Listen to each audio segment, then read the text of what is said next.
आज से 500 वर्ष पहले के जो कारीगर थे ना, वो लोग इन चीज़ों को इतने अच्छे तरीके से तराशा करते थे और सिकंदर लोदी ने इस मकबरे को बनवाया था।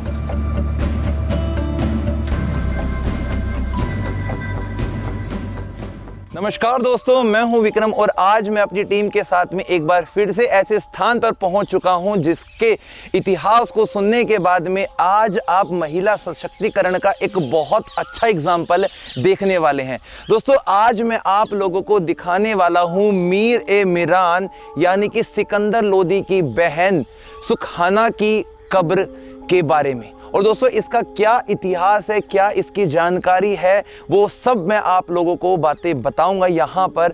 उससे पहले यदि आप हमारे चैनल पे नए हैं तो चैनल को सब्सक्राइब कर लीजिए, बेल आइकन को दबा लीजिए। मेरे साथ आप लोग इंस्टाग्राम पे जुड़ सकते हैं, वेदांश रॉय 3393 मेरी आईडी है, ताकि हर प्रकार की बात वहाँ पर हम लोग कर सकें। चलिए दोस्तों, करते अपनी आज की वाली वीडियो शुरू। दोस्तों, आप लोग जो ये वाला पूरा मकबरा देख रहे हैं, इस मकबरे के अंदर बारीकियां भी हैं और खासियत भी है। सबसे पहली जो बारीकी है वो मैं आप लोगों को बता देता हूं कि पूरे का पूरा जो मकबरा है ये सैंडस्टोन से बना हुआ है, भुरभुरे पत्थर से बना हुआ है। और हमारे भारत के अंदर कुछ ही ऐसे मकबरे हैं जो इस प्रकार की पत्थरों से बनाए गए हैं, इस प्रकार की विशेषता वहाँ पर दिखाई गई है। जब आप इस मकबरे के हर एक हिस्से को बहुत बारीकी के साथ में देखेंगे तो इन पत्थर को सॉफ्ट स्टोन भी कहा जाता है और काफ़ी आसानी के साथ में इन पत्थरों में ऐसा डिज़ाइन दिया जा सकता है। और ये उन विशेष मकबरों में से है जिन मकबरों को इस प्रकार के पत्थरों से बनाया जाता है। पहले हम इसके डिज़ाइन की, इसकी वास्तुकला की बात कर लेते हैं। आप इसके हर एक हिस्से में इसकी वास्तुकला को समझने की कोशिश कीजिए कि पहले के समय में जो भी कारीगर, जो भी इंजीनियर इस प्रकार के मैप को तैयार किया करते थे तो वो कितना बेहतरीन एक नमूना पेश करते थे। उसके बाद में इस प्रकार के बड़े बड़े मकबरे बनाए जाते थे जो इतने सालों के बाद भी आज बिल्कुल स्टेबल हैं। जिन चूना पत्थर की हम हर एक वीडियो में बात करते हैं वो चूना पत्थर दोस्तों ये हैं। इनकी पिसाई करके ही पहले उन ईंटों के बीच में भरे जाते थे जिससे कि वो मजबूत रहते थे। ये इसके बाहर का दूसरी तरफ का नज़ारा भी मैं आप लोगों को दिखा रहा हूँ। कितना बेहतरीन नज़ारा है ये वाला। और हम थोड़ा सा इस तरफ चलेंगे जहाँ से इसको और बारीकी के साथ में समझने की कोशिश करेंगे। देखिए, पेड़ भी कितना बड़ा है यहाँ पे। आसपास का नज़ारा भी आप लोग देख लीजिए कि प्रकृति के बिल्कुल बीच में ये वाला जो मकबरा है बना हुआ है। ये इसकी थर्ड साइड है। यहां से आप इसको थोड़ा समझिए।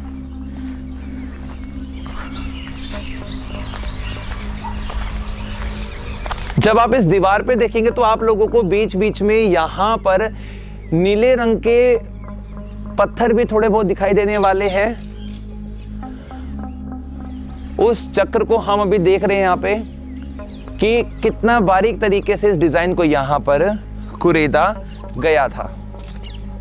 अब थोड़े से इतिहास के हम उन किताबी पन्नों को भी पढ़ लेते हैं जो अक्सर हम सुनते और समझते आए हैं। दोस्तों, जिस समय हमारे भारत के अंदर लोदी डायनेस्टी शुरू हो चुका था यानी कि 1451 के समय में, तो उनकी बेटी यानी कि सिकंदर लोदी की बहन, उनका ये मकबरा है। और इस मकबरे के साथ में इतिहास काफ़ी ज़्यादा अच्छा बन जाता है। तो एक बार की बात है जब बहलोल लोदी दिल्ली पर विजय हासिल करने के लिए जा रहे थे, तब उनकी मुलाकात एक पवित्र संत से हुई जिनका नाम मीर-मीरान और मूल नाम सैयद अमीर था। और उन्होंने बहलोल लोदी को दिल्ली पर विजय का आशीर्वाद भी दिया। और फाइनली 1451 में बहलोल लोदी के पास दिल्ली की हुकूमत आ ही गई। तो सुल्तान ने खुश होकर अपनी बेटी बीबी सुभान की शादी उन संत से करवा ली। और सुल्तान ने तोहफे में पंजाब के सरहिंद और मालेर कोटला के क्षेत्रों को संत को दे दिया। और आज जिस गांव में ये मकबरा स्थित है उसे डेरा मीर-मीरान के नाम से जाना जाता है।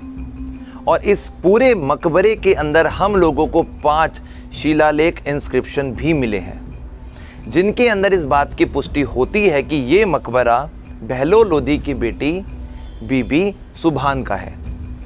और इन इंस्क्रिप्शन में काफ़ी कुछ लिखा हुआ भी है और जहाँ से हमें ये पता लगता है कि सिकंदर लोधी ने इस मकबरे को अपनी बहन की याद में 1496 के समय में शुरू करवाया था।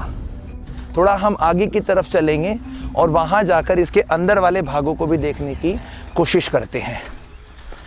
जब हम इस मकबरे के बाहरी हिस्से को और बारीकी से देखते हैं तो एक पत्थर पे हम लोगों को आज के समय में अल्लाह लिखा हुआ दिखाई देगा, जो अरबिक भाषा के अंदर लिखा हुआ है।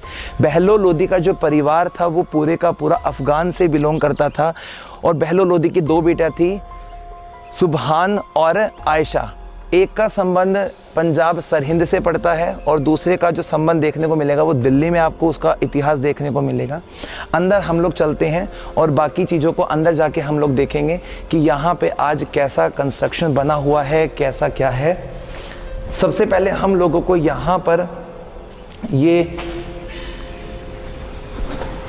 बीबी सुभान की कब्र दिखाई देगी।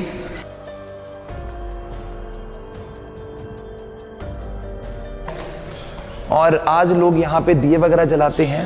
अभी मैं आपको इनकी दीवारों का कंस्ट्रक्शन दिखाता हूँ कि कैसा कंस्ट्रक्शन दीवारों के अंदर किया गया है, वो आप लोग यहाँ पे देख सकते हैं। बड़ी बारीकी के साथ में चूने पत्थर का इस्तेमाल किया गया था। और सामने की तरफ यदि हम देखने की कोशिश करते हैं, थोड़ा जूम करते हैं अपने कैमरे को, तो वहाँ पर पत्थर पे कुछ लिखा हुआ है। जो इस भाषा को पढ़ सकते हैं, समझ सकते हैं, वो हमें कमेंट में ज़रूर बताइएगा कि क्या ये लिखा हुआ है, कौन सी भाषा में लिखा हुआ है, आयतें लिखी हैं, क्या लिखा है।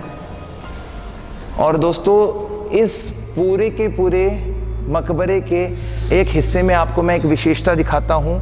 वो विशेषता आप लोगों को यहाँ देखने को मिलेगी। आइए, ये देखिए, अंदर की तरफ इसका 3D शेप दिया गया है और यहाँ पर इन पत्थरों पे कितना सुंदर डिज़ाइन बनाया गया है, कुछ लिखा भी गया है। यहाँ पे अल्लाह लिखा है सामने तो। और इसमें आइए आप एक बार, ये देखिए कितनी सुंदर बारीकी डिज़ाइन। आज से 500 वर्ष पहले के जो कारीगर थे ना, वो लोग इन चीज़ों को इतने अच्छे तरीके से तराशा करते थे कि आज भी चीज़ें बरकरार हैं, बची हुई हैं।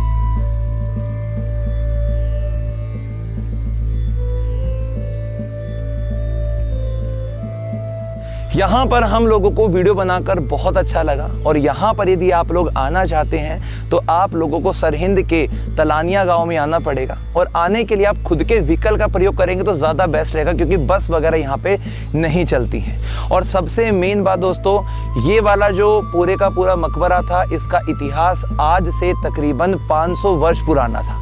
इसलिए इन इतिहास को कुरेदना, इन इतिहास को समझने में उतना ही मज़ा आता है जितना किसी समय इनको बनाने में उनके परिवार के लोगों को मज़ा आता होगा। यही ज्ञानवी की एक मुहिम है कि आप लोगों को देश विदेश के ऐसे सभी इमारतों के साथ में रूबरू करवाया जाए जो अभी तक आप लोगों ने शायद ही कभी देखी हो। दोस्तों, नई वीडियो बहुत जल्द लेकर आएंगे। अपने प्यार को ऐसे ही बनाए रखिएगा।